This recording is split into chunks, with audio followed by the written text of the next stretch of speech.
Paz do Senhor, que alegria ter a sua companhia aqui conosco mais uma vez, para a gente mergulhar juntos na palavra. Amém. É sempre um privilégio. Hoje o nosso foco está na Escola Bíblica Dominical da editora Betel. É a lição 3, já do terceiro trimestre de 2025. Olha que tema forte. Rejeição e oposição. Nada impediu a missão do Filho de Deus. Nossa, muito forte mesmo. E o texto áureo já impacta, né? João 1, versículo 11. Veio para o que era seu e os seus não o receberam. Difícil até de imaginar. Pois é, então, a nossa missão aqui é tentar entender, né? Como é que Jesus, o nosso mestre, lidou com tanta rejeição, mas, assim, sem nunca desistir do propósito dele, o propósito redentor. Queria fazer aquele convite especial. Se você tem sido abençoado aqui conosco, fortalece essa comunidade. É rapidinho, se inscreve aí no canal, deixa o gostei que ajuda muito, compartilha essa mensagem com seus contatos, nos grupos. Aí comenta, queremos saber suas reflexões. Isso mesmo. E não esquece de ativar o sininho, né, para não perder nada. Sua participação é muito importante para esse ministério continuar crescendo. Exatamente. Então vamos lá. O ponto de partida da lição é direto, né? Jesus foi rejeitado. João 1,11 deixa isso claro. Claríssimo. E não só de forma geral, até em Nazaré, que era a cidade dele, onde ele cresceu, Mateus, Marcos, Lucas, todos registram isso. É verdade. Aquela passagem onde eles falam, mas não é este o filho do carpinteiro? É impressionante a incredulidade ali. Totalmente. E, como alguns comentários apontam, essa recusa não era só falta de informação. Vinha do coração mesmo, uma rejeição voluntária, sabe? Especialmente dos líderes religiosos de Israel. Quer dizer, não era só não entender, era não querer entender, não querer aceitar. Exato. Falhar em conhecer a Deus nesse contexto é mais uma falha ética, uma escolha do que uma limitação intelectual. Entendi. Mas o incrível é que mesmo diante dessa rejeição toda, ele não parou. Continuou pregando o reino, falando do amor de Deus, aquele João 3,16 que a gente tanto ama. Nunca parou. O foco era a missão. E as próprias escrituras já indicavam isso, né? Aquele Salmo 118, a pedra que os edificadores rejeitaram tornou-se a cabeça de esquina. Impressionante como a palavra já apontava para essa rejeição e para a exaltação final. E essa rejeição se manifestava de várias formas, né? Até nos milagres. Lembra do cego de nascença, em João 9? Nossa, aquele episódio é marcante. Os fariseus ficaram, assim, furiosos, primeiro porque o milagre foi num sábado. Segundo, porque Jesus ali desafiou toda a teologia deles sobre pecado e enfermidade. Aquela ideia de que a deficiência era sempre resultado de um pecado específico, né? Ou dos pais ou da própria pessoa. Isso. E Jesus chega e, como alguns estudiosos como César Rosa de Mello destacam, ele mostra o poder dele sobre qualquer circunstância, corrigindo essa visão limitada e muitas vezes cruel. Ele veio para trazer luz, não mais culpa. E a rejeição vinha de círculos ainda mais próximos, né? Não só das autoridades ou do povo em geral, até dos irmãos biológicos dele. Marcos 6 menciona isso. Sim, e João 7 é bem claro, diz que nem os irmãos criam nele naquele momento inicial. É difícil imaginar isso, né? Conviver com ele e não crer. Pois é, comentaristas como Arrington e Stromstad colocam eles, nesse período, na categoria dos incrédulos, assim. Mas olha que interessante, depois da ressurreição, em João 20, parece que Jesus faz um movimento especial para trazê-los para perto, para encorajar a fé deles. Ah, que detalhe importante.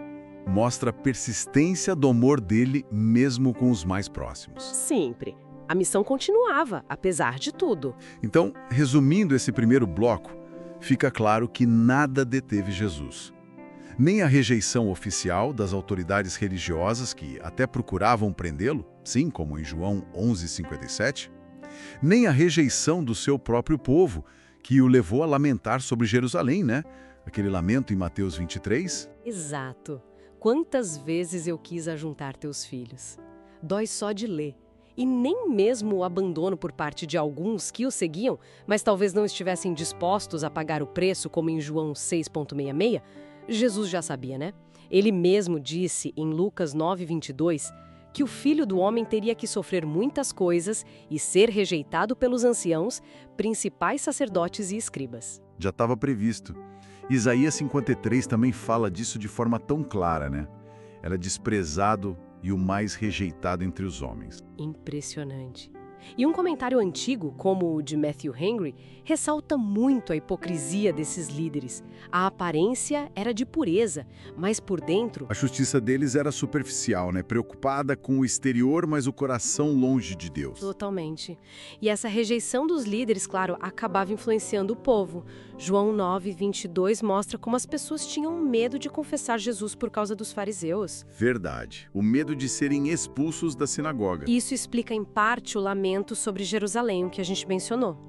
E tem aquela tentativa de linchamento em Nazaré, lembra? Lucas 4, o pessoal ficou furioso com a pregação dele. Nossa, sim. Quase o jogaram de um precipício. Pois é, mas o jeito como Jesus reage ali, Leon Morris destaca isso. Ele simplesmente, passando por entre eles, retirou-se.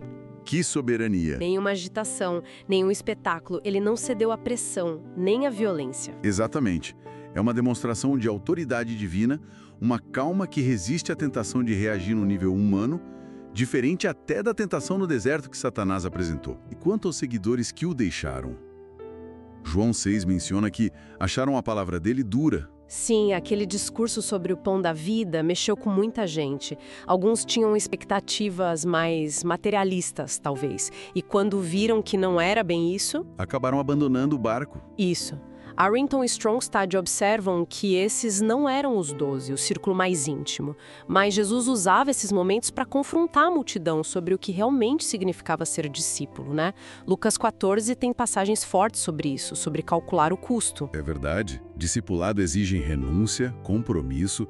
Não é só seguir por causa dos milagres ou do pão. Precisamente. Mas, e aqui a história começa a virar, né? Porque não foi só rejeição. Muitos creram. Muitos o exaltaram. Temos o testemunho de João Batista, por exemplo. Ah, fundamental. João Batista foi a voz que preparou o caminho. Ele não teve dúvidas. Eis o Cordeiro de Deus que tira o pecado do mundo. Que declaração! 29. Marcante demais.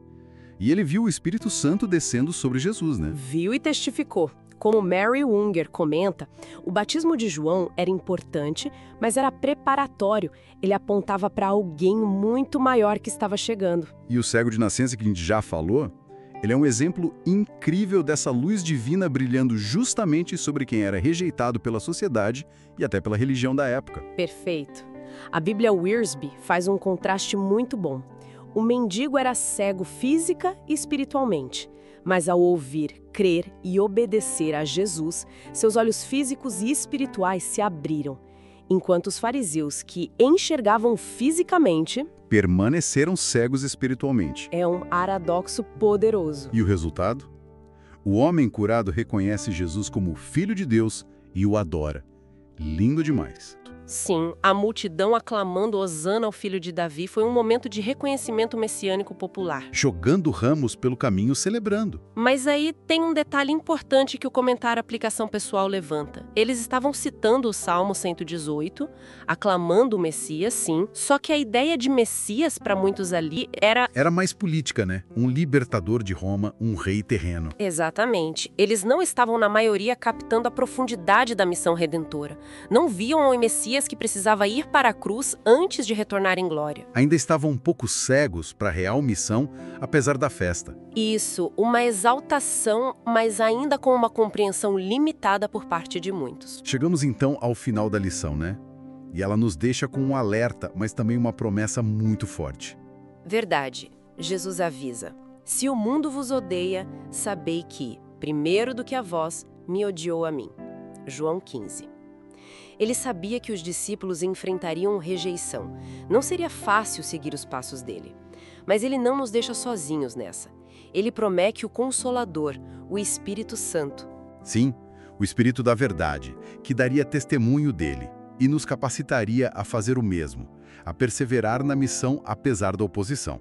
João 15, versículos 26 e 27. Então a verdade aplicada da lição é essa. A gente precisa perseverar.